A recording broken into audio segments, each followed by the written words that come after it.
এই কেন্দ্রটা আমরা দেখলাম প্রিজাইডিং অফিসার সাহেব ইচ্ছাকৃতভাবে বুথ বাড়িয়ে দিয়েছেন, কিন্তু ওখানে বললে যে না আমাদের বুথ বাড়ানো যাবে না, নিয়ম নেই।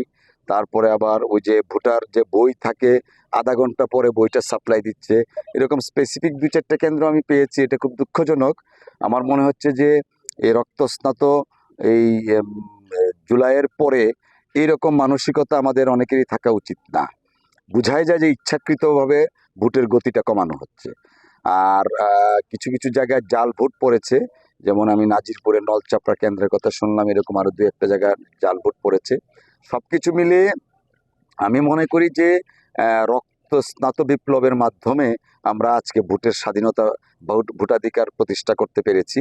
এটার ক্ষেত্রে সকলেরই একটা ঐক্যবদ্ধভাবে যাতে সুন্দরভাবে ভোটটা হয় সেটা করা উচিত, এবং সেই ক্ষেত্রে প্রশাসন সক্রিয় এবং একটা ফেয়ার ভূমিকা পালন করবেন।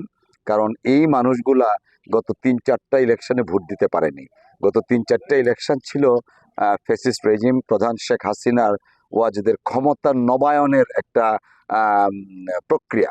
বাট এইবার আমরা প্রত্যাশা করছি সত্যিকার ভোট হবে, আমাদের জনগণের মতের প্রতিফলন ঘটবে, এবং সেই ক্ষেত্রে সংশ্লিষ্ট কর্মকর্তা তাদেরকেও এগিয়ে আসতে হবে।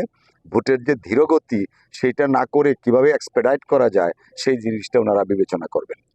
নেত্রকোনা এক আসনে আপনাকে যদি সরাসরি জিজ্ঞেস করি যে আপনি একজন হেভিওয়েট প্রার্থী, ধানের শীষের প্রার্থী, তো এখানে ধানের শীষ শেষ পর্যন্ত কি জয়ের সম্ভাবনা আপনি কতটুকু দেখছেন?